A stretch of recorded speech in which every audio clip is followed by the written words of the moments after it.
nesse ambiente de profundo temor a Deus que eu sinto aqui hoje de manhã, que eu também venho com muito temor compartilhar algo que eu creio que é fundamental na vida de todo líder. E quanto mais você cresce em liderança, isso se faz necessário na vida da gente. Eu creio que você quer ir muito além, e é porque você quer ir além, nós queremos ir além, nós queremos ir mais longe como igreja e como líderes, que eu quero falar com você sobre o privilégio de uma boa atitude. Eu acredito que esses são segredos para quem deseja ir mais longe. É muito importante termos uma boa atitude como líderes, é muito importante. Você sabia que muitas pessoas já perderam grandes oportunidades na sua vida por causa das suas atitudes? É impressionante, é impressionante. E eu ouso dizer que existem oportunidades que passam por você uma vez. E você precisa agarrar essa oportunidade. Mas quem agarra essas oportunidades que são proporcionadas por Deus são as nossas atitudes. E muitos homens e mulheres, gente de Deus, a gente está falando de gente que tem um coração em Deus, que é apaixonada pelo Senhor, mas porque ainda estavam crescendo nas suas atitudes, muitos homens e mulheres, grandes homens e mulheres de Deus, perderam oportunidades fantásticas nas suas vidas por causa das suas atitudes. A realidade é que uma boa atitude leva a pessoa a um ministério de bom êxito, de um ministério bem-sucedido. E um ministério bem-sucedido é aquele que traz fruto permanente. É aquele que não é carregado por frustrações, mas tem sucessores bem-sucedidos, tem frutos bem-sucedidos. Essa boa atitude deve estar presente na vida de todo seguidor de Jesus. Não é só na vida do líder, não. É na vida de todo seguidor de Jesus. Na vida com Deus, na família, no trabalho, no ministério, em todos os nossos relacionamentos. Eu queria ver com você, eu amo o John Maxwell, ele é considerado um dos maiores treinadores de líderes do mundo. E esse homem recebeu uma graça tão grande. Eu quero ver duas frases dele com você. Coloca a primeira. Ele diz que a sua atitude é como o pincel da mente. Imagina só um pincel, né, na mente, o pincel da mente. É ela que dá cor a cada aspecto da sua vida. Ela pode pintar tudo de cores claras e brilhantes, criando uma obra-prima, ou transformar tudo em algo escuro e sombrio. Eu creio que todos que estão aqui estão gerando uma obra-prima. Você pode pegar a mão de quem está do seu lado e dizer assim: eu quero cumprimentar você, porque quando eu olho para você, eu vejo cores claras e brilhantes, criando uma obra-prima. Você, amém? Aleluia! Eu vejo boas atitudes em você, amém? Agora, algumas pessoas não têm boas atitudes, têm atitudes horríveis, péssimas atitudes, e quando são confrontadas por causa das suas atitudes erradas, começam a dar desculpas, e começam a colocar a culpa em outras pessoas.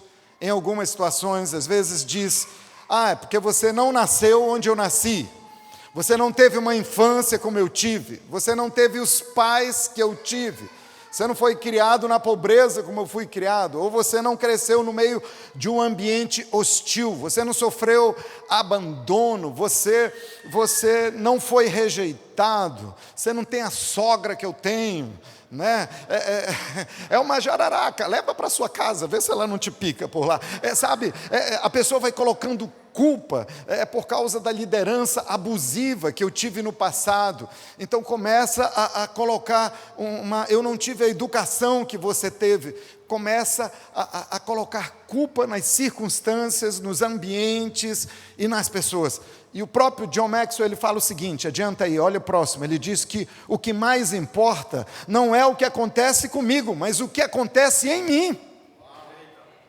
Não é o que acontece ao meu redor, mas é o que acontece dentro de mim, porque quem mora dentro de mim determina o ambiente lá fora. E isso foge do natural, isso é algo sobrenatural. Nós somos líderes, nós lidamos com pessoas e com situações, mas o nosso ambiente é um ambiente de fluir sobrenatural. Então vamos parar de colocar as coisas e culpar pessoas e situações no mundo natural, quando nós podemos estar fluindo no sobrenatural.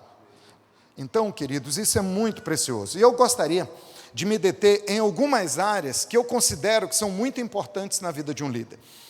Existem muitas outras, eu separei só algumas aqui para a gente fazer uma reflexão sobre ter uma boa atitude. Primeiramente, ter uma boa atitude diante de Deus. Diga comigo, uma boa atitude diante de Deus. Gente, é aqui que começa. Se a gente não passar no teste aqui, as demais a gente leva zero, a gente não dá conta. Então, ter uma boa atitude diante de Deus. Se você quer ser bem-sucedido, você precisa ter isso na sua vida. Uma boa atitude diante de Deus. Mas alguém poderia perguntar, como é que eu posso garantir sempre ter uma boa atitude diante de Deus? Irmãos, é se nós tivermos verdadeira dependência de Deus. Nós precisamos depender de Deus de verdade, não só de fala, mas de verdade. Nós precisamos entender que a gente não dá conta de fazer nada sozinho. A gente precisa do Senhor, sabe? E é muito perigoso quando a gente se torna experiente. A experiência pode se tornar a sua inimiga, porque você vai entrando no piloto automático. Você já ouviu aquela história da pessoa que reclama porque ela foi no posto de saúde, enquanto ela estava dando bom dia, o médico já estava fazendo a receita? Você já ouviu pessoas reclamando disso? Ele nem me ouviu direito. Nós podemos ser esse tipo de profissional. Ou seja, a pessoa senta, vai contar uma história, e eu digo, eu já sei, vai ser resolvido dessa forma, eu já tenho o texto bíblico para isso, eu já tenho uma ilustração para isso, eu já tenho o conselho, a pessoa mal está terminando de falar, olha, o negócio é o seguinte, você vai fazer isso, e vamos orar. Ou seja, já estamos no automático. Surge um problema na igreja, já sei, isso se resolve desse jeito. Um problema no casamento de alguém, eu já sei, isso se resolve desse jeito. Uma crise financeira, isso resolve de outro jeito. Vamos começar uma nova igreja, isso a gente faz. A gente vai tendo experiência, o problema é que a gente começa a depender da nossa experiência, da nossa sabedoria adquirida pelo decorrer do tempo, e aí a gente entra no piloto automático. Mas nós não podemos viver assim, nós não podemos sair da cadeira da dependência de Deus. Nós precisamos depender de Deus de verdade, entender que a gente não dá conta de fazer sozinho. E só tem um caminho para a dependência, é a intimidade. É a intimidade com Deus. Irmãos, intimidade com Deus tem que ser um negócio crescente dentro da gente. Certa vez eu ouvi uma história de um missionário que ele orava muito. Ele orava muitas horas, todos os dias. E Deus começou a usá-lo de uma forma tão grandiosa. Ele começou a orar pelas pessoas e ter um ministério de cura muito... Era impressionante, impressionante. Quando ele falava, o ambiente, se caísse uma agulha, todo mundo ouvia. As pessoas eram presas pela atenção, era o Espírito Santo que tomava a atenção das pessoas. E ele orava muito. Ele orava 3 horas antes de pregar. Ele era muito consagrado. Mas com o passar do tempo, os milagres acontecendo, ele passou a orar menos. E de repente ele já só estava orando 2 horas, depois 1 hora... Depois ele nem orava mais. Ele achava que aquilo ia durar para sempre. E de repente as curas foram parando, as pessoas foram parando de estar na reunião e ele não entendia. Mas a realidade é que ele saiu desse lugar de intimidade. Porém, muitas vezes não estamos vivendo uma vida de intimidade, mas a coisa continua acontecendo. E nós acreditamos que está tudo bem. Mas você usa a expressão banguela aqui no carro? Né? Você já colocou o carro no neutro, né? Pegou a velocidade, tem uma descida, aí você solta a marcha.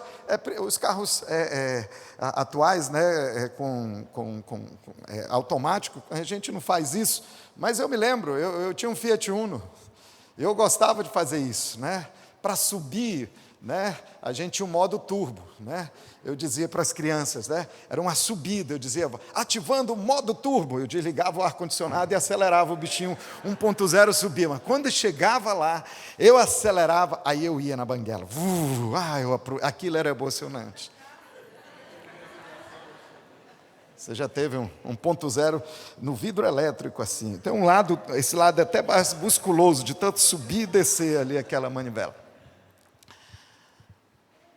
Mas às vezes, nosso ministério pode estar indo na banguela, na força da descida, a coisa continua acontecendo, mas é porque tinha intimidade lá em cima, a intimidade parou, mas existe um tempo ainda que vai na força, mas um dia o carro para. E sabe, gente, isso é uma coisa tão séria que a gente não pode sacrificar isso aqui, né? Você só consegue ser dependente de Deus se você, de verdade, cultivar intimidade com Deus, porque é a intimidade que garante a nossa dependência. Quanto mais íntimo você se torna, mais dependente do Senhor você se torna. Essa é a grande realidade.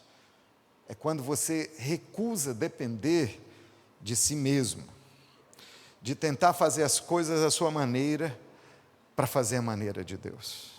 Né? Eu estranho quando eu não fico nervoso antes de pregar. Né?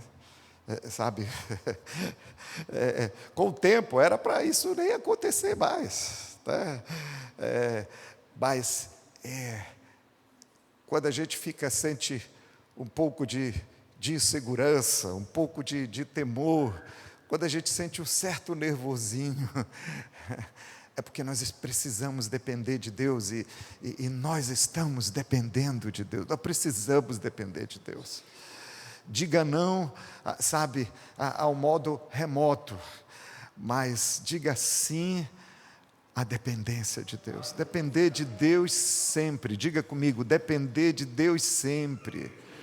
Diga, eu não dou conta de fazer tudo sozinho, não dou conta. Não dou conta. Existem líderes que fazem coisas que Deus não mandou eles fazerem. De repente ele faz algo e foi dele.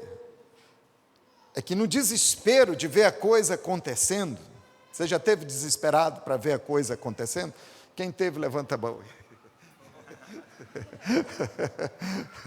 É que no desespero de ver a coisa ir, funcionar, avançar, ele começa a tomar decisões, a ter certas atitudes, a inventar algumas coisas que Deus não pediu para fazer. É a gente fazendo. Começa a ter certas atitudes, e às vezes com relação até à sua própria liderança, que Deus não mandou fazer. Esse tipo de gente, esse tipo de líder, é o tipo de líder que trabalha muito, se sente muito exausto e no final de tudo se sente muito frustrado. Mas isso é porque não dependeu de Deus. Se irrita muito com as pessoas, se irrita muito com as circunstâncias, acha que está todo mundo contra e que está abandonado, vê perseguição em tudo. Ninguém está com ele, não recebe apoio, não é elogiado, não é reconhecido, não é encorajado, vai achando tudo isso. Isso lhe leva a tomar decisões e posturas que não foram recomendadas pelo Senhor. E sabe, gente, isso conduz ao fracasso. Isso conduz a um fracasso ministerial e no final de tudo, até o que lhe sobra é tirado. Eu quero ver alguns exemplos de líderes que tiveram uma boa atitude diante de Deus. Eu queria começar com Moisés. Quem gosta do Moisés aqui? Eu amo Moisés. Olha, quando eu for para o céu, eu quero passar pelo menos... eu quero ter pelo menos 1 milhão de anos só tomando cafezinho com Moisés. Diante da eternidade, 1 milhão de anos é só um cafezinho, irmão. Eu tenho tantas perguntas para fazer para Moisés. Tem coisas que eu quero entender, mas Moisés é fantástico. E eu acho que na Bíblia ninguém experimentou milagres assim tão grandiosos como Moisés. As experiências que Moisés teve, os milagres, é uma coisa extraordinária, irmãos. E apesar de tanta dificuldade, de tanta luta, porque, deixa eu dizer uma coisa, você não pode querer ter um pastor como Saul e nem ter ovelhas como Moisés. Eu não queria. Não queria ter um pastor como Saul, mas também não queria ter essas ovelhas do Moisés, que pensa numas ovelhas difíceis, não é verdade, irmão? Você já imaginou o que é que você faria lidando com aquele povo? E principalmente naquele ambiente, naquele momento, meu Deus. E ele teve que enfrentar muita dificuldade e muita luta. Com o povo, diante das atitudes erradas daquele rebanho, você conhece a história, diante de Faraó, mas mesmo diante de tudo isso, Moisés teve sucesso. É impressionante. Os sinais, os prodígios, os grandes milagres aconteciam de forma extraordinária. Mas por quê? Porque Moisés dependia verdadeiramente de Deus. Houve uma época que ele dependia muito de si mesmo e tentou resolver as coisas do jeito dele. Deu tudo errado. Mas aí Deus levou ele para a faculdade do deserto, para aquela escola maravilhosa. Ali ele foi profundamente discipulado pelo Senhor e Deus fez dele um outro homem. Quando ele volta ao palácio, ele é dependente 100% do Senhor. E eu creio que se nós queremos um ministério que se manifestam milagres, o mundo precisa ver milagres. O mundo aí fora está muito incrédulo, irmãos. Está muito incrédulo. E nós precisamos carregar uma unção onde se manifestam maravilhas, se manifestam o poder sobrenatural do Evangelho. Nós precisamos. Mas para a gente carregar isso na nossa vida e para a gente manifestar isso na comunidade onde nós ministramos, na cidade onde nós servimos, nós precisamos viver como Moisés, em plena dependência de Deus. Deus quer colocar uma nuvem de glória diante de você. Deus quer acender aquela tocha, aquela coluna de fogo diante de você. Moisés teve uma boa atitude. Profeta Jonas teve sucesso ministerial. Quando ele teve uma boa atitude, quando ele se submeteu a Deus, quando ele decidiu obedecer a Deus, motivado pela barriga daquele peixe, toda aquela experiência, aquilo gerou uma boa atitude diante dele. Quando ele se vergou as atitudes dele não estavam legais, mas quando ele teve uma boa atitude, quando ele entendeu o coração do Senhor, quando ele resolveu se submeter à vontade de Deus, ele experimentou um grande avivamento, gente. A Bíblia fala que eram mais de 120 mil que não sabiam fazer a diferença entre a mão direita e esquerda. Alguns estudiosos acham que eram crianças. Bom, se fosse criança era mais de 1 milhão de pessoas. Mas vamos considerar que sejam só 120 mil. Meu Deus, você já pensou uma cidade toda, né? Sabe, o rei de Nínive, gente, o cara se humilhou. Você já pensou no Lula se humilhando? Mas deixa eu te dizer uma coisa. Se você olhar o rei de Nínive, vai estudar a história daquele cara. Ele se quebrantou. Ele colocou todo mundo para orar e jejuar. O cara estabeleceu um jejum na nação. E a nação todo mundo se arrependeu.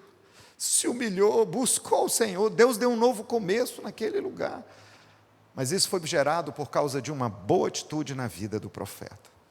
Você sabia que muitos de nós não experimentamos um avivamento? A gente ora, aviva a tua obra, Senhor, traz o avivamento na cidade, traz o avivamento na igreja. A gente pede para Deus tocar fogo na vida dos irmãos, quando quem precisa ser queimado somos nós. Diga, taca fogo em mim, Deus. É uma oração perigosa, irmãos. Que Deus te ajude. O rei Ezequias, teve um momento que Ezequias teve uma boa atitude. Ezequias teve uma boa atitude diante das afrontas do Senaqueribe, diante da notícia da sua morte. É anunciada a sua morte, arruma a tua casa, prepara teu testamento, passa as aplicações da XP para o seu marido, para a sua esposa, vai cuidando de tudo, vai fazer da sua transição, chegou o seu final. E ele se quebranta diante de Deus. O profeta está saindo, Deus diz, ei, volta, porque a atitude desse cara aí se quebrantando. Eu vi uma boa atitude nele, dá mais tempo de vida para ele. E ele teve vitória contra os seus inimigos. A vida se prolongou, tem gente que morre novo, mais jovem do que deveria, por causa das suas atitudes erradas. Uma atitude errada pode levar à morte. Nós estávamos conversando dias atrás, num café, né? Pastores, e eu já vi gente que perdeu a vida por causa de uma atitude que não foi legal. Não tem um que termine bem por causa de uma atitude errada diante de Deus. Quando temos atitudes erradas diante de pessoas é uma coisa, mas pensa comigo, uma atitude errada, uma atitude contra Deus. Isso tem que trazer um temor muito grande na nossa vida, irmãos. E às vezes nós estamos fazendo com pessoas e achamos que é com pessoas. O povo estava indo em rebelião contra Moisés, e Deus diz, Moisés, não é contra você, o negócio deles não é contra você, é comigo. E eu quero ser bem sincero com você, isso tem que trazer temor profundo na vida da gente. Como é que a gente vive o nosso dia a dia? Como são as nossas atitudes, por mais pequenas que sejam, por mais insignificantes que pareçam, no nosso dia a dia? É uma conversa, é uma piadinha, é uma indireta, mas nada disso passa despercebido diante de Deus. E a gente tem que pedir. Eu gosto muito do salmista quando ele diz, né, eu amo Davi, eu amo seus salmos, mas quando o salmista diz, vê se há em mim, Senhor, algum caminho errado, sonda o meu coração. Você sabe o que ele está dizendo? Quem aqui já teve um acidente de carro por causa de um ponto cego?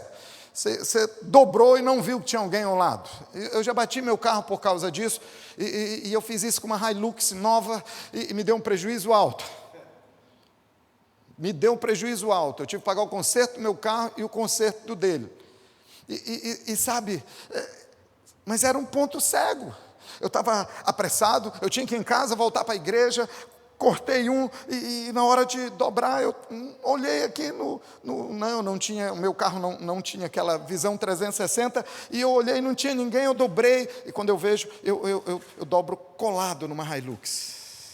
Aí eu paro o carro, era um senhor idoso, ele me olha, eu disse, a culpa é minha, a culpa é minha. E porque eu tive uma boa atitude, ele não falou nada. Ele disse, fica tranquilo, eu vejo que você é uma boa pessoa e vai pagar meu carro. Eu digo, amém. Mas às vezes nós temos pontos cegos na nossa vida.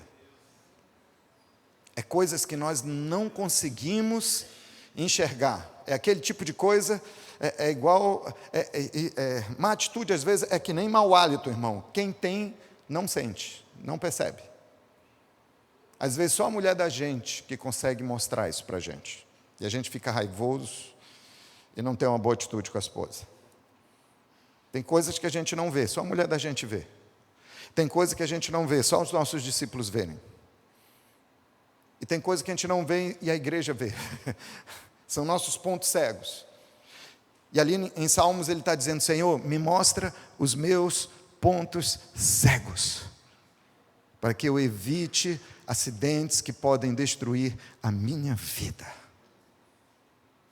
Então nós temos que fazer essa oração sempre, irmãos. Senhor, me mostra meu ponto cego, eu preciso, porque às vezes a má atitude está ali e a gente não enxerga.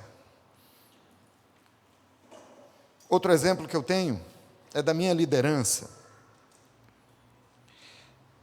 E eu creio que você tem isso da sua liderança também. Exemplos diários de um profundo temor a Deus em tudo que faz.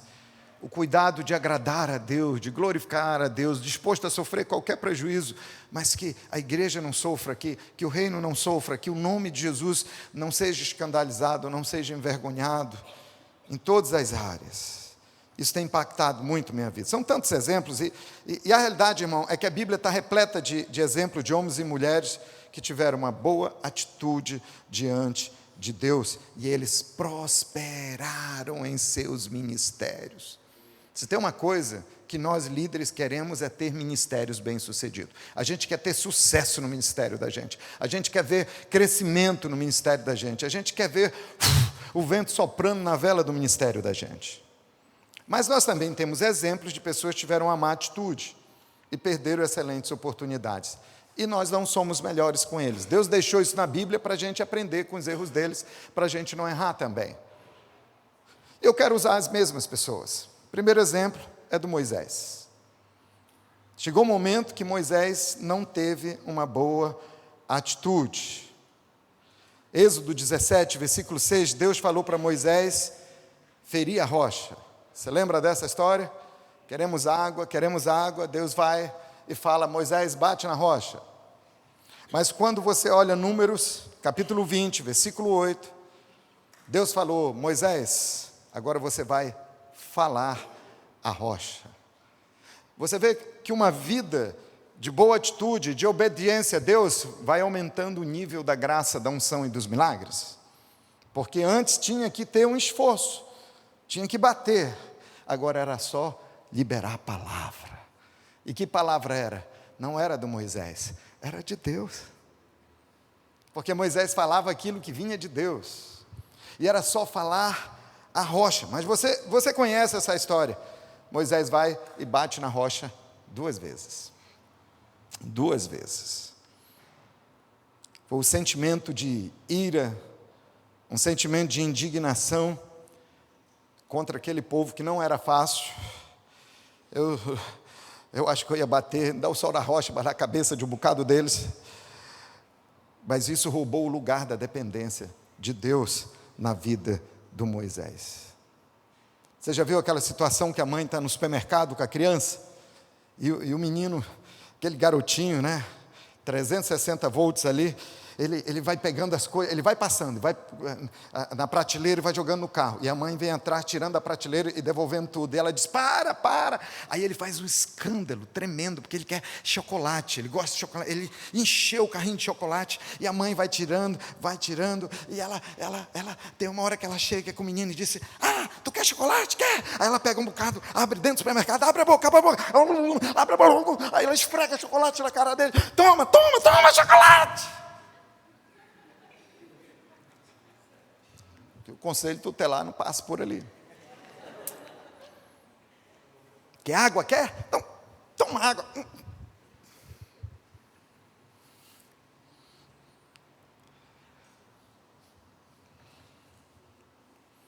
Essa atitude privou Moisés de entrar na terra que ele sonhou entrar. Aquele era o grande sonho de Moisés. E Moisés clama ao Senhor.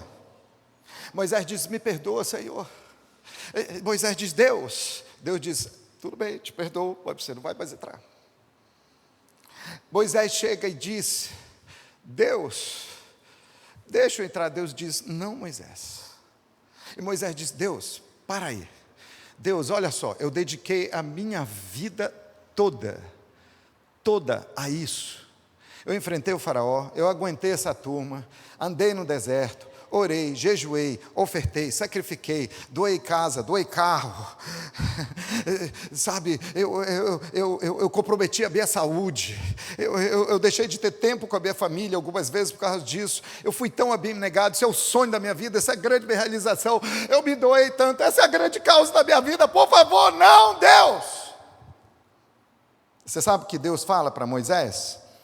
Está em Deuteronômio capítulo 3, versículo 26. Anota aí essa passagem.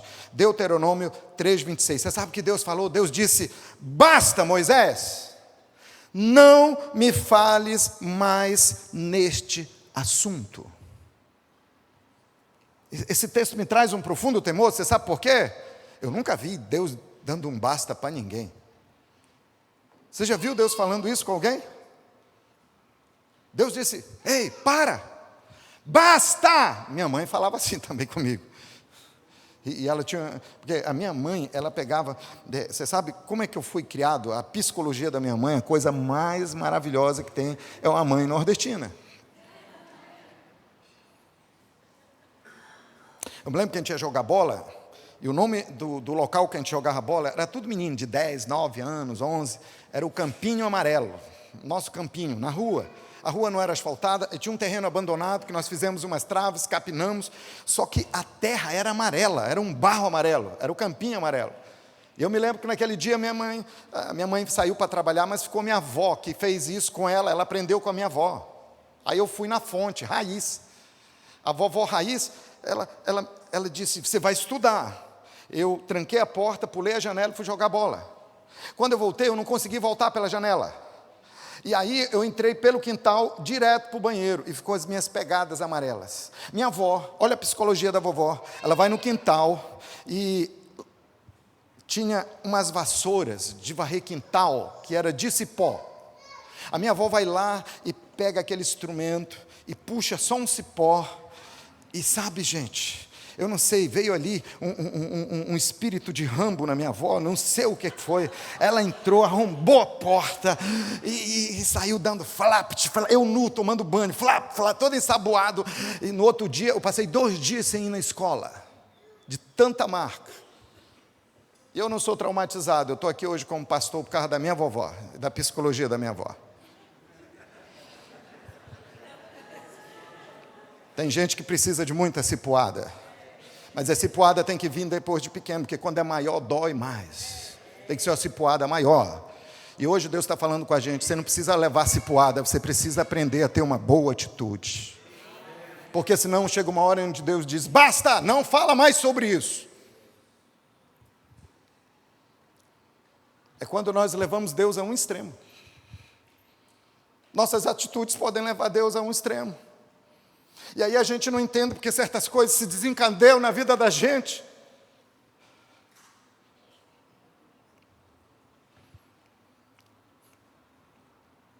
Mas, pastor, o importante é que o milagre aconteceu. Essa é a justificativa de muita gente. O brasileiro tem essa mentalidade, né? Um político, importante, ele rouba, mas importante é que ele faz. Rouba, mas faz. Essa mentalidade é errada. Se rouba, não é para governar. E alguns, porque a igreja está crescendo, porque tem gente chorando durante o louvor, porque faz o apelo, vem gente. Não é por causa de mim, é por causa das pessoas. Deus quer salvar as pessoas, quer transformar as pessoas, por isso que elas estão chorando durante a minha ministração, por isso que elas estão vindo na frente, entregando a vida a Jesus. Mas não é atributo meu. E nós não podemos achar que só porque está tudo indo muito bem ao nosso redor, que nós estamos fazendo tudo certo, que as nossas atitudes estão maravilhosas. Nós não podemos ter esse tipo de mentalidade. Pastor, se ele falou, se ele bateu na rocha, o importante é que a água saiu, o importante é que Deus está usando ele. Estão falando, o cara está traindo a esposa. Não, mas está usando, olha aí a rede social dele. Ele está sendo estúpido com as pessoas. Ele está sendo abusivo. Mas está me usando. Então, às vezes, a pessoa usa o fato de ser usada por Deus como uma justificativa ou como um álibi para suas péssimas atitudes. Um dia isso acaba. Um dia Deus diz, basta. Não queira ouvir o basta de Deus. É a pior coisa que poderia acontecer na vida da gente. Mas você sabe o que aconteceu ali? É que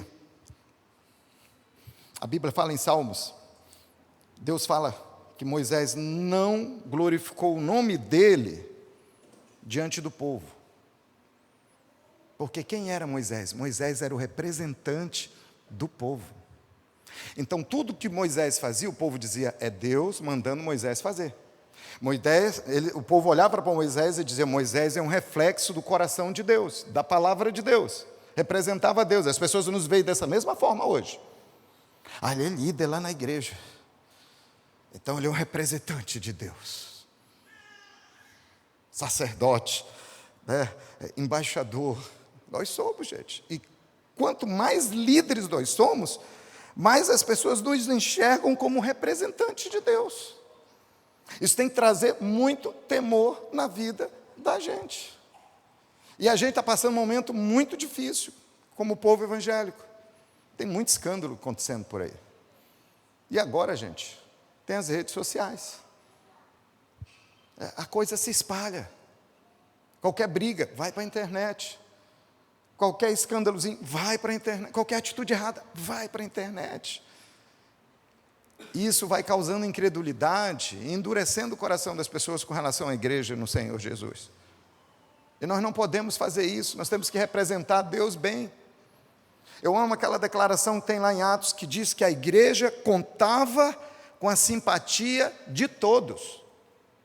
Tem gente que quer justificar a sua vida, e a igreja, porque o diabo tem raiva, porque o mundo é preconceituoso, é Satanás usando o mundo para falar mal da igreja, é as forças da treva. Mas, gente, é a sua desculpa, é a nossa desculpa.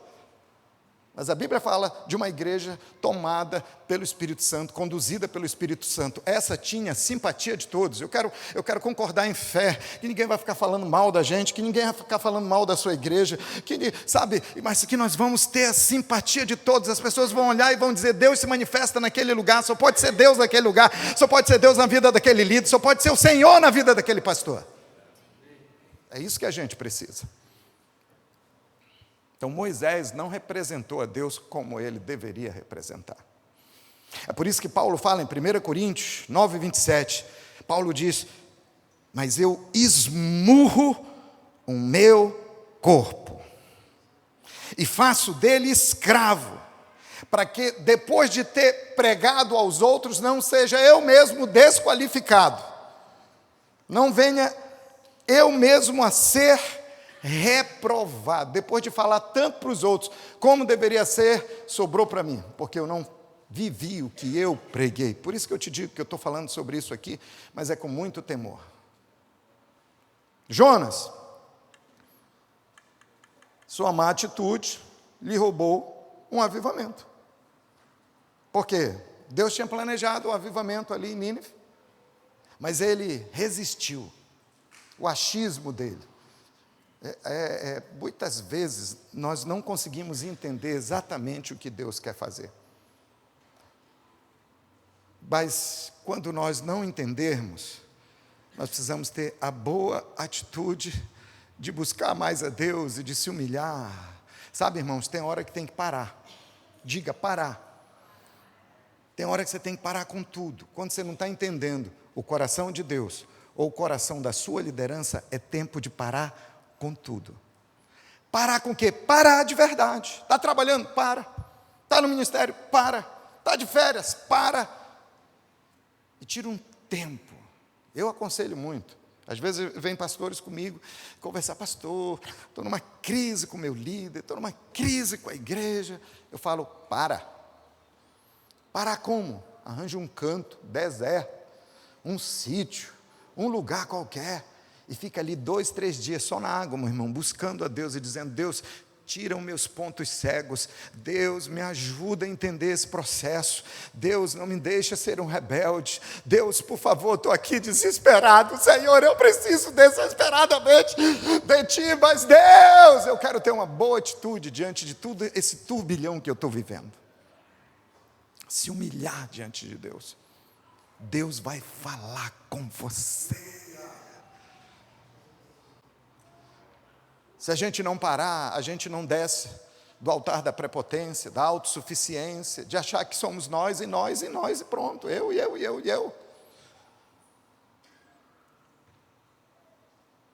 Nós não podemos ter um avivamento retardado por causa das nossas más atitudes. E depois que veio o outro avivamento, ele provou o avivamento, melhor dizendo, ele subiu ali, ficou debaixo de uma planta, aí ele teve outra péssima atitude. Começou a reclamar, começou a murmurar, e o que era para lhe trazer sombra, o que era para ser bênção na vida dele, terminou em sequidão. O final da vida de Jonas, gente, foi sequidão, calor, vida desconfortável e frustrada, porque ele teve outra atitude errada. Ezequias mostrou seus tesouros aos estrangeiros e perdeu a oportunidade de abençoar as próximas gerações de sua família. Atitude errada, atitude muito errada. O profeta chega e diz, você vai receber o basta de Deus. Deus está dizendo, vai te castigar, vai acontecer isso, na geração dos seus filhos. Sabe que ele olha aquele cara de pau? Ele diz, que alívio. Ainda bem que não vai ser da minha geração, vai ser da geração dos meus filhos. Se nós não tivermos atitudes corretas, não vai ter futuro na igreja. Porque nós, com as nossas atitudes erradas, menosprezamos a geração dos nossos filhos, dos nossos netos e nossos tataranetos. O legado para aí. Nós não podemos perder o legado. Você sabe o que está acontecendo na Coreia? A gente sempre ouviu falar da Coreia como a maior igreja do mundo. Mas os jovens da Coreia não estão na igreja. Por quê? Porque aquela geração não soube alcançar a próxima geração. Nós não sabemos o que será o futuro cristão da Coreia, onde esteve a maior igreja, as maiores igrejas do mundo. Então, deixa eu te dizer uma coisa, eu quero abrir aqui um parêntese. Cuidado como você trata as crianças da sua igreja. O ministério de crianças. Quem trabalha no Kids ama quando a gente fala esse tipo de coisa, já começa a aplaudir.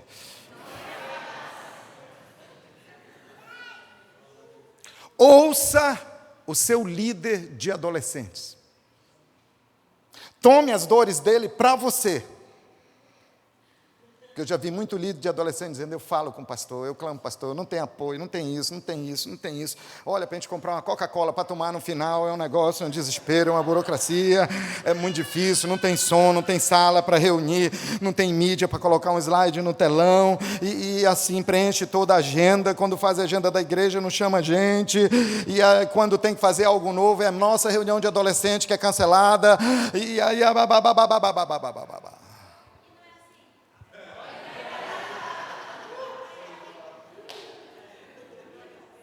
Ouça as dores do seu pastor de jovens. Eu já fui pastor de jovem. Aí eu envelheci, o pastor disse, não, está velho demais, sai. Você não serve mais para ser pastor de jovem. Mas ouça as dores do seu pastor de jovem. Eu fui bem sucedido porque meu pastor ouvia minhas dores. Eu dizia, a gente está passando por isso, a gente precisa disso, tem um acampamento, tem os nossos cultos, tem isso, tem aquilo, nós estamos vivendo esse tempo, nós estamos com essa dificuldade, olha, tem essa ideologia que está tomando conta da galera, sabe, você precisa ouvir as dores, você precisa apoia o Kids, apoia os adolescentes, apoia os jovens da igreja. Ei, ali estão os próximos pastores dessa casa, os próximos missionários, os próximos gestores, os próximos juízes, os próximos advogados, quem sabe você está discipulando o próximo presidente dessa nação. Mas nossas más atitudes nos cegam com relação à próxima geração. Fecha parênteses. Cuidado para não ter a síndrome da rainha de Sabá, para ficar só de palácio em palácio e não valorizar o palácio que tem.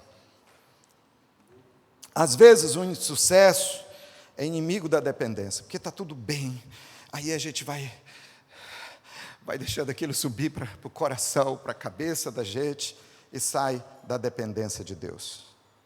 Dependência de Deus é gerada através de intimidade com Deus. A intimidade gera dependência, a dependência gera boas atitudes. E as boas atitudes te promovem e trazem um ministério de sucesso para você. Diga uma boa atitude. Pega na mão da pessoa que você não cumprimentou e cumprimenta. Pega na mão e passa, pega na mão mesmo e sorria para ela. Diga, eu quero parabenizar você, porque eu olho para você e vejo que você tem uma boa atitude diante de Deus.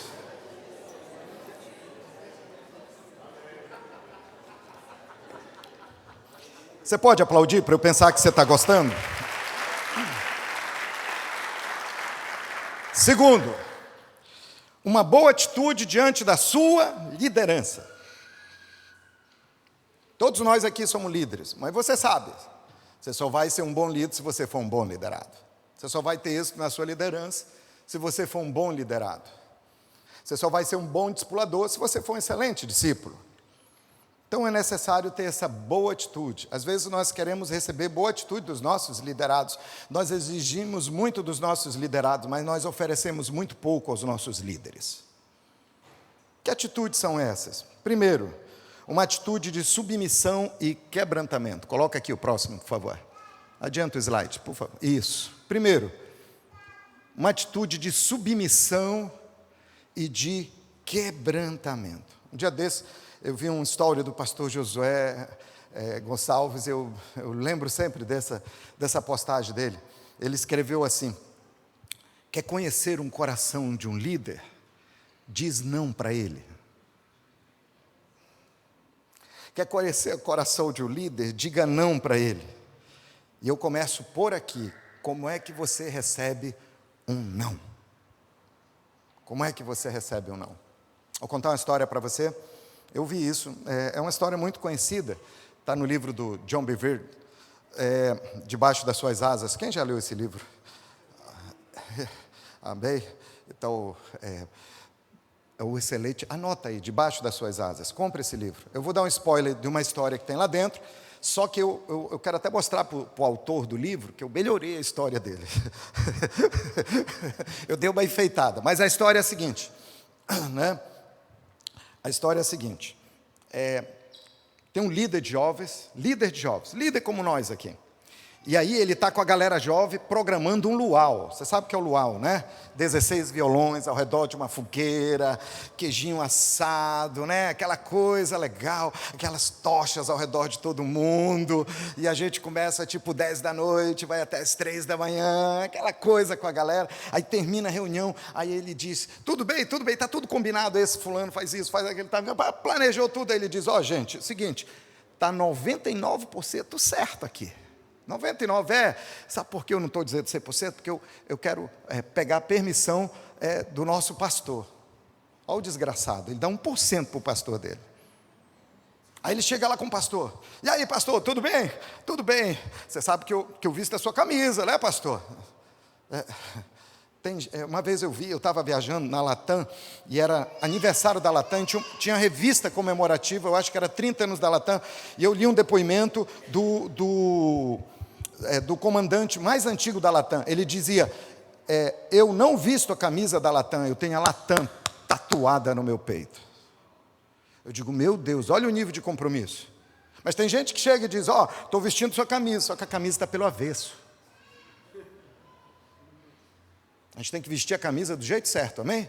E aí chega, pastorzão, olha o negócio é o seguinte, queria sua bênção aí que nós vamos fazer um luau, vai ser dia 30 de setembro, vai ser uma sexta-feira, luzes, ou melhor dizendo, as tochas acesas, 16 violões, você pode até ir lá com a pastora, vai ter muito fundir, e aquela música, aquela adoração, aquele clima, vai ser meio evangelístico.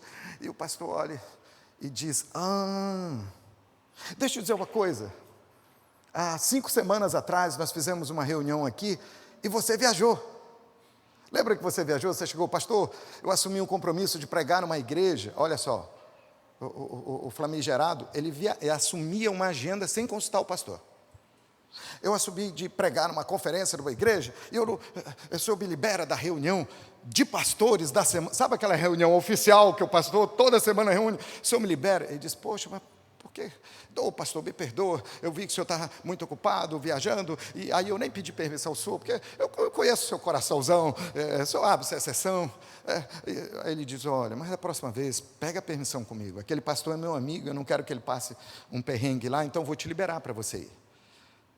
mas é o dia da nossa reunião, nunca mais, esse dia é sagrado. Você diz não para tudo, para dizer sim para essa reunião, é a sua prioridade como pastor, entendeu? Não, pastor, tudo bem. Aí ele vai, e só que ele é um cabeção, ele volta, e toda vez que você pedir permissão para não estar numa reunião, irmão, sabe o que você tem que fazer? Você tem que pedir para alguém que vai estar na reunião, anotar tudo para você. Eu, quando viajo, eu peço para 2 pastores amigos meus, se eu não estiver numa reunião, anotarem, porque o que um esqueceu, o outro anota. Irmão, eu levo a sério essas coisas. Então, eu peço para 2 irmãos anotar. Aí, depois eu confronto a anotação de um com o outro. Né? Aí ele diz, você estava viajando, você estava na reunião, você não viu? Nós temos tido reclamação de muitos assaltos na região aqui do nosso bairro. Então, nós vamos fazer a grande vigília da proteção de Deus. Porque está terrível a coisa aí fora. Irmãos vindo para o culto, sendo assaltados, gente que quase era sequestrada. Então nós vamos fazer um vigilhão, 10 horas da noite. Então você não pode fazer nada nessa data. Né? Por quê? Porque nós precisamos da juventude, a alegria da juventude na vigília. Ele olha, pastor, é mesmo? Então, o seguinte, vamos marcar logo uma outra data para fazer a vigília? Ele diz, não, pastor, calma. Tranquilo, a gente veio para a vigília, depois a gente marca uma outra data, né? Estou com você, estou vestindo sua camisa, estamos juntos. Aí ele chega lá para a galera, e a galera, luau, luau, luau. Aí ele chega e fala, gente, é o seguinte, o luau miou. Aí ele faz biquinho, miou, miau, miou, não vai mais dar certo. Por quê? É porque o pastor não deixou. Ele disse que vai ter uma vigília, e ele disse que a vigília é mais importante do que o nosso luau, e que a gente tem que ir para a vigília. Então não vai mais ter, tá, gente? Desculpa aí, foi mal, tal, mas vamos todo mundo para a vigília, tá bom? Eles disseram, mas a gente não pode marcar uma data. Eu digo, olha, gente, outro momento que eu estivesse me sentindo melhor, a gente marca uma data, outro momento, vamos encerrar aqui, Deus abençoe, obrigado pelas boas ideias de todo mundo, outro dia a gente faz. O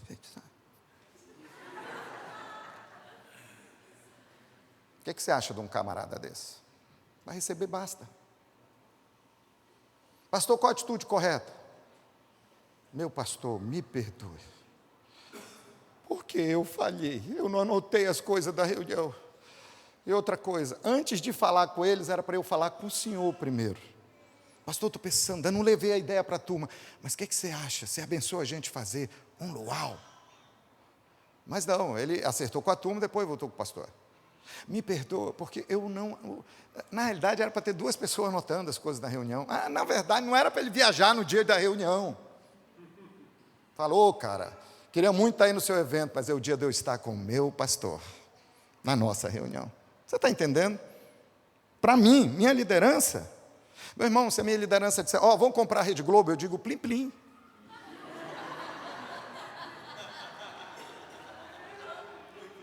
Está com a nossa liderança, você está aqui hoje, numa reunião de liderança, é um privilégio.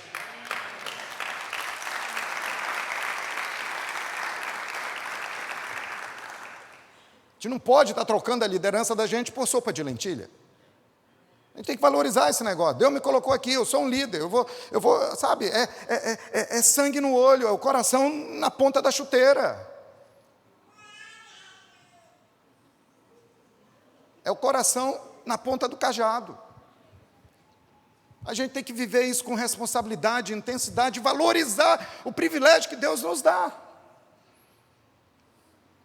Ele tinha que voltar lá com a turma e dizer, gente, tem uma notícia maravilhosa para vocês.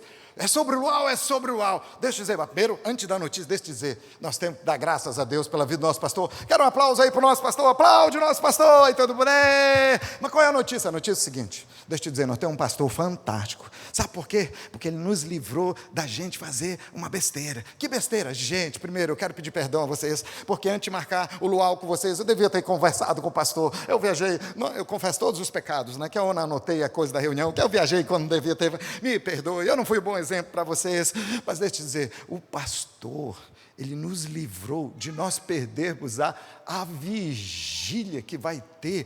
E sabe, gente, olha, se a gente fosse fazer esse luau, a gente ia perder essa vigília vai ser demais. Olha, nós vamos dizer depois, eu estava lá orando, a situação mudou, agora é segurança no bairro, Deus fez o milagre, eu estava lá clamando, sabe?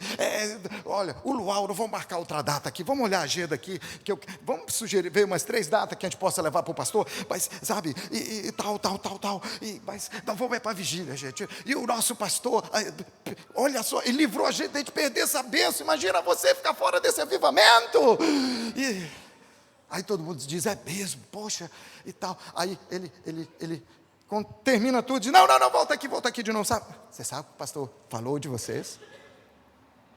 Você sabe o que o pastor fala? Vocês querem mesmo saber o que o nosso pastor falou de vocês? O quê? Ele disse que sem vocês, a juventude, a vigília, não seria a mesma. Aí todo mundo, sabe o que a galera responde? Pastorzão, nosso pastorzão. Nós temos que levar os nossos liderados a gritarem, pastorzão, sabe? Eu vou falar uma coisa para você, que eu me lembre, nem com a minha esposa eu falei mal da minha liderança. Aprendi isso novo convertido. Que eu me lembre de consciência. Sabe aquele momento que você deita sua esposa, aí você comenta sobre a reunião do dia, sobre as novas direções da igreja. Tem gente que aproveita essa hora. Não, mas é minha mulher. Eu tenho a liberdade de conversar sobre as minhas insatisfações contra a minha liderança com a minha mulher. É a minha mulher. Parece ser lógico isso aí. Só que você vai enterrar a sua mulher se você fizer isso. Você não tem que falar com a sua mulher, você tem que falar com o seu líder. Porque senão você envenena o coração da sua mulher contra a sua liderança. Você se acerta com o seu líder depois, mas a sua mulher vai continuar dando um passo para trás e rejeitando. E para você mudar isso, meu irmão, só a bondade, graça e misericórdia de Jesus Cristo de Nazaré. É muito difícil. Então você tem que chegar com o seu líder e abrir o coração com ele. Com boa, rapaz, minha mulher me chama, Sandro, senta aqui, bota a cabeça aqui na minha perna. Eu digo, lá vem, bota a tua cabecinha na minha perna e chora. Cara, quando ela faz isso, eu digo, lá vem correção. Você tem que saber falar. Meu pastor, e tem coisas que você fala em público, e tem coisas que você fala no particular. Saiba selecionar o que você fala em público ou no particular, para você não envergonhar a sua liderança. Tenha esse temor. Não fique expondo de qualquer jeito a nudez da sua liderança. E aí chegar e falar. Olha, eu amo a nossa igreja, e eu amo trabalhar com você, e eu quero vestir a camisa o tempo todo. Mas eu só estou falando isso aqui porque eu quero colaborar, eu quero andar junto, eu quero fazer esse negócio dar certo. Então, só me explica melhor por que mesmo que tem que ser desse jeito. Aí o seu líder vai e explica. E você pode chegar e dizer, eu posso dar uma sugestão? Essa palavra é mágica. Tem gente que é arrogante. E chega, você está fora da visão, você está dando um tiro no pé, pastor, você devia fazer assim. Meu Deus, quanta arrogância, quanta prepotência. Chega e fala, posso dar uma sugestão? O pastor vai dizer, sim, claro, por favor. Meu pastor precioso, querido, amado da minha vida, desejado das nações.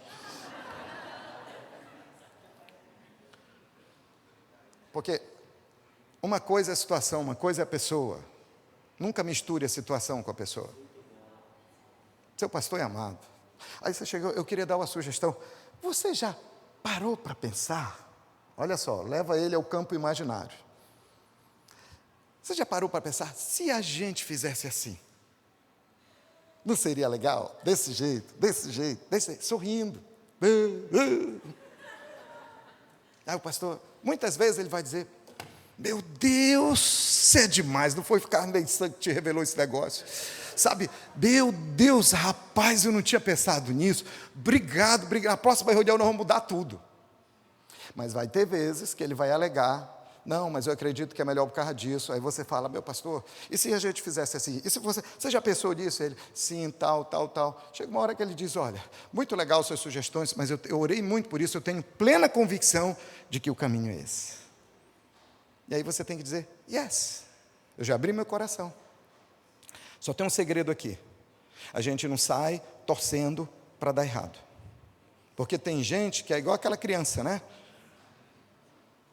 Por fora eu estou sentado, mas por dentro eu estou em pé.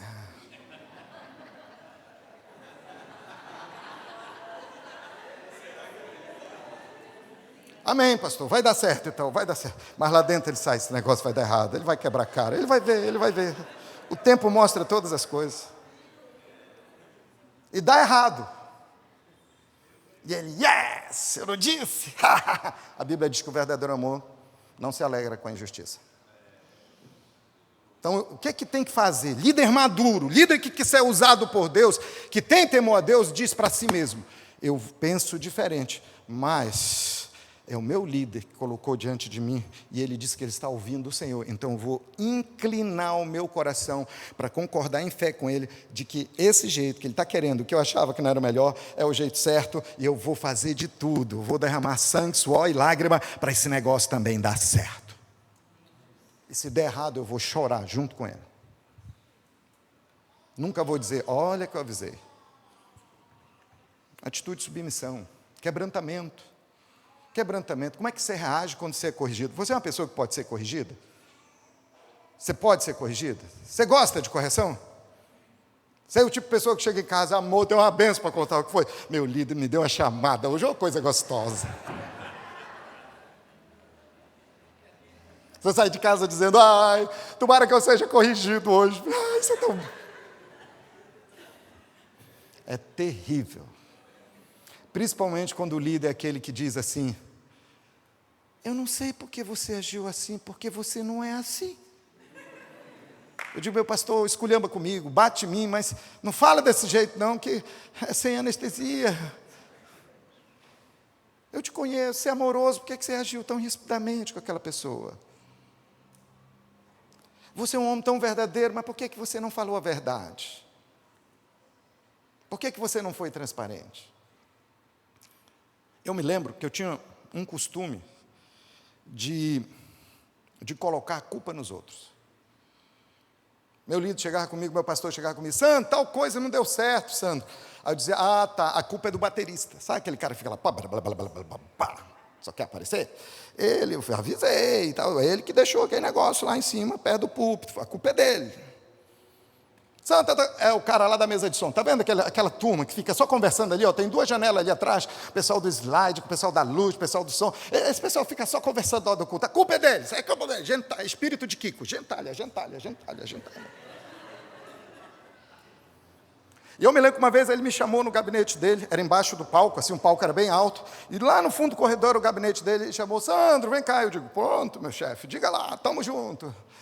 Aí ele chega comigo e pergunta, Sandro, tal coisa.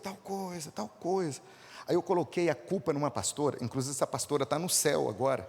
Quando eu chegar lá, eu tenho que pedir perdão dela, que eu botei a culpa nela, a Bernadette. A culpa é da pastora Bernadette. É mesmo? É porque a pastora Bernadette fez isso. Eu falei para ela, mas a Bernadette... Perdão, irmã.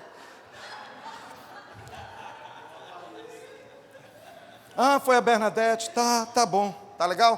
Tá explicado, tá. Aí quando eu estava saindo, ele disse, Sandro, volta aqui. Eu digo, tem mais outra. Sim, dignidíssimo mestre, professor Raimundo, diga. Aí ele olhou para mim, com muito amor e carinho. Gente, como meu líder disse, com muito amor e carinho. Ele disse, quando é que você vai parar de colocar a culpa nos outros e assumir as suas responsabilidades? Aí eu fiquei, e agora? Eu coloco a culpa em quem?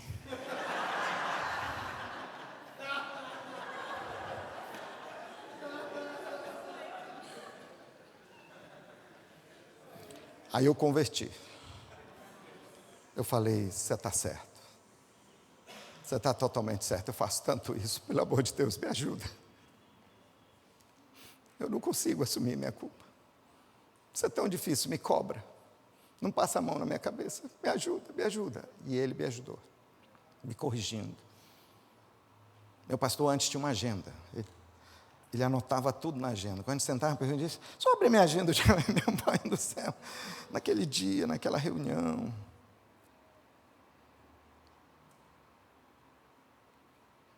Depois o pastor Luiz da Videira deu o smartphone. Como é que chamava aquele smartphone preto, o primeiro que saiu com tecladinho? Hein? É o BlackBerry. Quando ele ganhou um BlackBerry, aí pronto, ele anotava, eu digo, desgraçado de celular. Anotava tudo. Sentava, ajustava. Não passava a mão na minha cabeça. Você dá desculpa, você resiste. A Bíblia diz que o homem que aceita de coração a correção, ele vai prosperar. Nós temos que amar a correção. Pastor, não é bom. Ame, mesmo não sendo bom. Jesus disse para a gente amar a cruz. Quer vir? Pega a tua cruz. Uma vez eu fui escrever um e-mail, final do ano, eu estava viajando, vou escrever um e-mail de gratidão ao meu pastor. Aí o Espírito Santo disse, apaga tudo que você escreveu. Eu digo, como? Foi o Espírito Santo mesmo, eu me lembro. Ele disse, escreve o que eu vou te dizer. Agradeça a Ele por todas as vezes que Ele teve a ousadia de te corrigir. Que Ele te corrigiu, que Ele te disciplinou, que Ele chamou sua atenção, e eu escrevi, obrigado pelas vezes, você não passou a mão na minha cabeça, você me corrigiu, obrigado, obrigado, obrigado. Nós temos que valorizar a correção, gente. E apanhe enquanto você está na sombra, porque quando você estiver na luz, nos holofotes, é mais difícil e dói muito mais.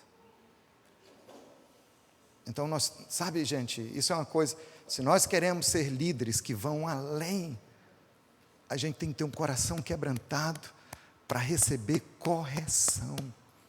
Nossos líderes, eles não podem andar pisando em casca de ovo. E para falar alguma coisa, ele tem que dar para falar alguma coisa, ele tem que dar uma volta lá em Bariloche. Fica igual avião secando o tanque, né? Porque pode explodir quando cair. E aí ele fica voando, até que ele fala em enigmas porque não pode, o monstrinho não pode se decepcionar, senão o rabo da serpente. Bota a mão na sua cabeça e diga, Deus me livre.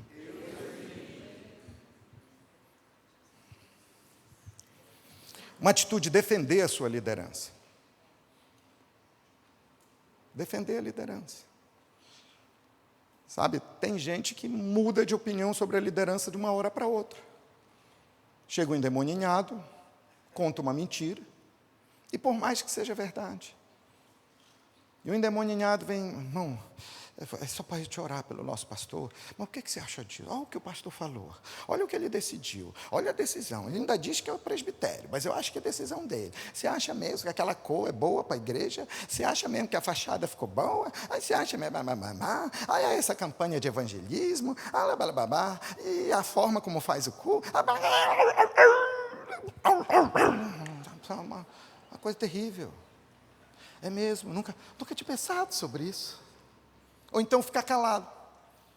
Quem cala, consente.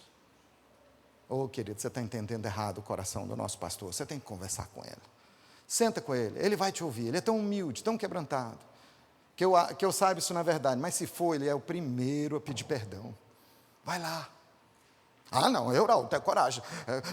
Não, agora você teve coragem de fofocar para mim. Eu te dou 72 horas. E se eu não for? Eu te deduro. Eu vou ficar com raiva de você. Gente como você não precisa dessa amizade.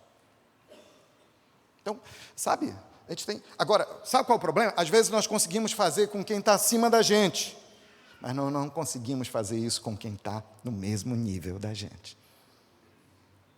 E aí, a gente recebe crítica de um colega pastor, ou de um colega líder, a gente entra nessa. Nós temos que defender uns aos outros.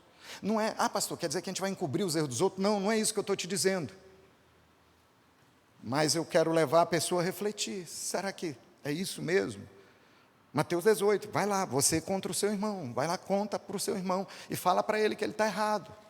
Mas eu sempre digo, olha, eu tenho dificuldade de acreditar que o meu colega pastor falou isso. Mas você está falando que falou, mas se ele falou mesmo, eu tenho certeza, se você for conversar com ele, ele vai se arrepender, ele vai pedir perdão, ele vai mudar de atitude, ele é um homem de Deus, olha os frutos do ministério dele. Sabe, eu já desconfiava mesmo, eu sabia, é só fumaça o ministério dele, ele é protegidinho do pastor.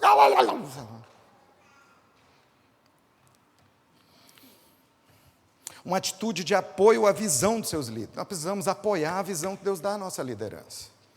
E se a gente pensa o contrário, já falei, senta, conversa, abre o coração com boa atitude. Mas nós estamos aqui, gente, nós estamos aqui para construir.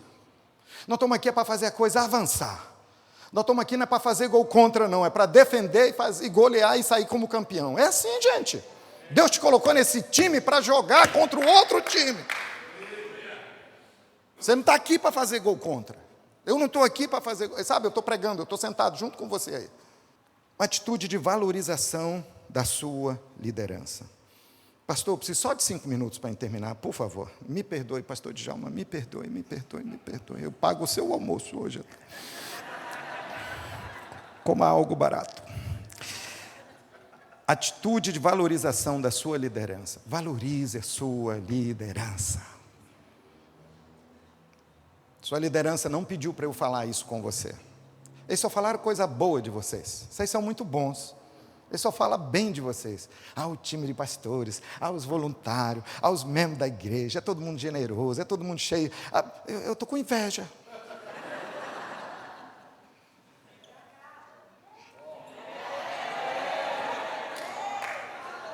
Já estou aqui, ó.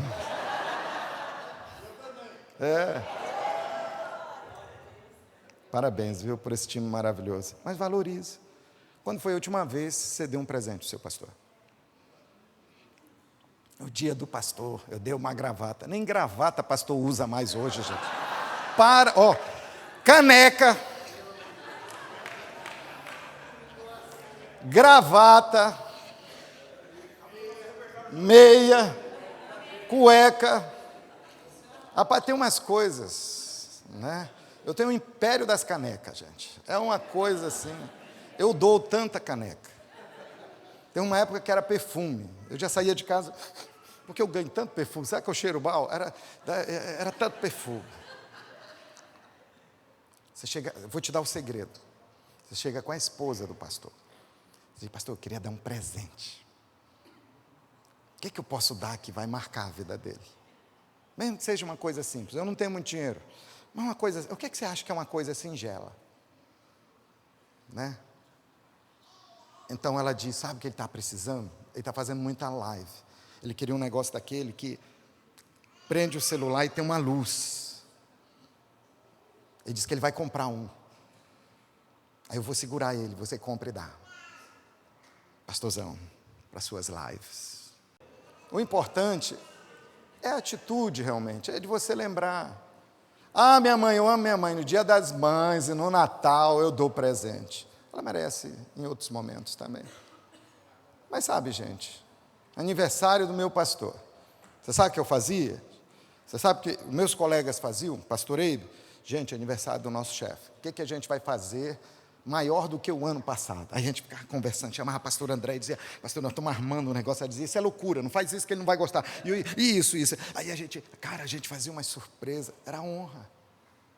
Honra. A gente tem que parar com o negócio do titio chegou. Você conhece a síndrome do titio chegou?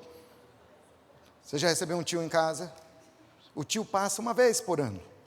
Não, eu vou dar meu quarto para o titio, arrumo o quarto para o titio, e tal. Eu pego a televisão melhor da casa, boto no quarto, eu ajeito o Wi-Fi para pregar direitinho lá no quarto, e a gente compra uma coxa nova, a gente aperta os pés da cama, a gente troca a torneira do banheiro, troca, a ducha tem que ser quente, e a gente prepara a casa. Aí a gente vai no supermercado, compra aquele salmão que a gente só come quando o titio vem, e aí e tal, e é uma cesta.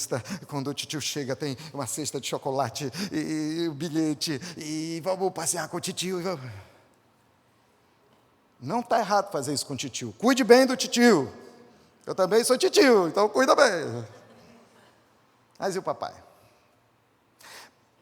Porque na hora que chega o perrengue, quem resolve o perrengue? É o papai. Quem paga a faculdade? É o papai. Precisa ir no médico, fazer tratamento nos dentes? Papai. Deu problema na escola? Papai. Tudo é o papai. O papai que resolve a doença, é o papai que te leva para o hospital, é o papai que passa a madrugada lá do lado, a mamãe também, né? Estou usando a figura do pai, mas, sabe?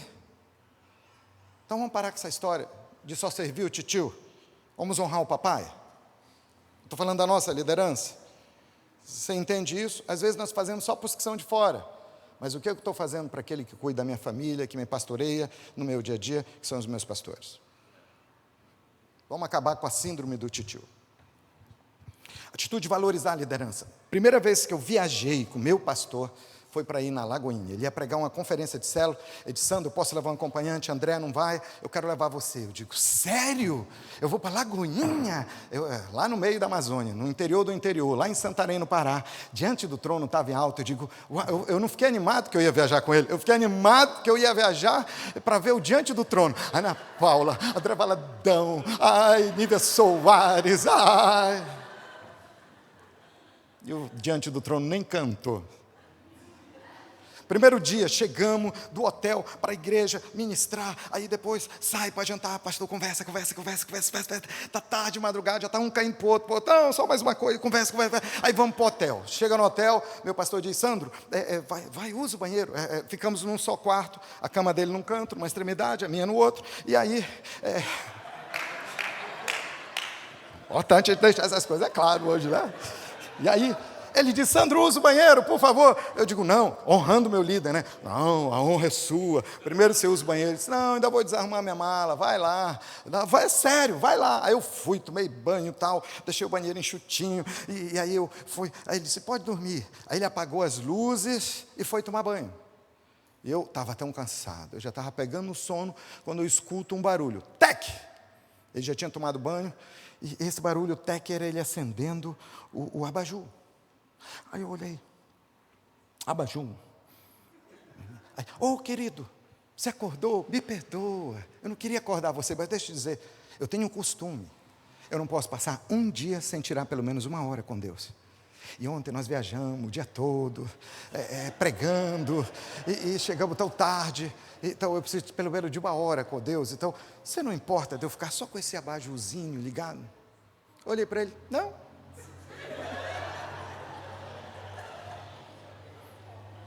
De repente, tac, liguei o meu abajur também.